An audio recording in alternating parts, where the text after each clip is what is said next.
Assalamualaikum warahmatullahi wabarakatuh. Salam kedaulatan ekonomi dan politik bagi kita semua. Selamat datang kembali di kanal analisis kebijakan publik. Sapaan hangat saya sampaikan kepada para mahasiswa, rekan-rekan, praktisi, dan rakyat peduli bangsa yang tidak sudi kedaulatannya dibajak oleh segelintir pemilik modal. Saya, Agus Budi Utomo, praktisi analisis kebijakan publik. Marilah kita sejenak menundukkan kepala, memohon kepada Tuhan agar bangsa ini dijauhkan dari perampok hak rakyat. Berdoa dimulai.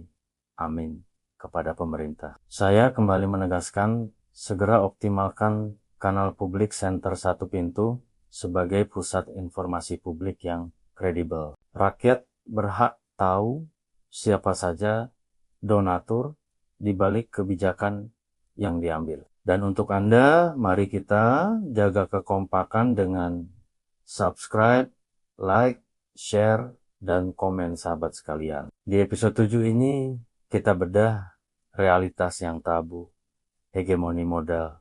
Selama ini, orang kaya bisa dengan mudah membeli nomor urut di partai, menebar sembako saat kampanye, dan akhirnya duduk di kursi legislatif. Setelah terpilih, mereka bukan mengabdi pada rakyat, tapi mengabdi pada cukong yang mendanainya. Mengapa sistem recall oleh rakyat adalah obatnya? Karena recall menghancurkan kepastian investasi politik si pemodal. Bayangkan, seorang pemodal mengeluarkan miliaran untuk memenangkan satu calon. Tapi, baru menjabat 1 tahun, sang wakil tersebut dipecat oleh rakyat melalui petisi karena tidak amanah. Si pemodal akan rugi besar. Sistem recall membuat kursi legislatif menjadi aset yang berisiko tinggi bagi pemodal, sehingga mereka akan berhenti mencoba membeli suara rakyat. Kedaulatan ini harus kita jaga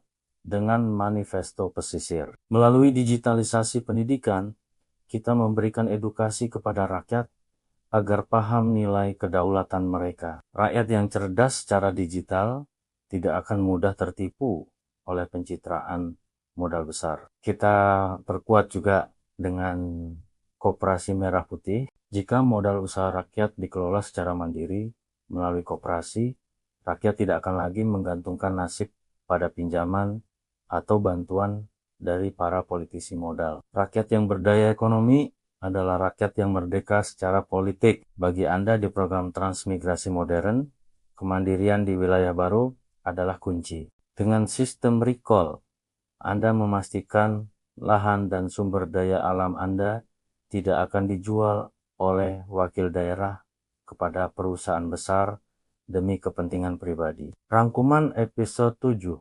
Pertama, recall adalah instrumen yang membuat politik uang menjadi investasi yang merugikan. Kedua, Koperasi Merah Putih adalah benteng ekonomi rakyat. Ketiga, manifesto pesisir memastikan rakyat memiliki mata digital untuk mengawasi setiap transaksi politik yang mencurigakan.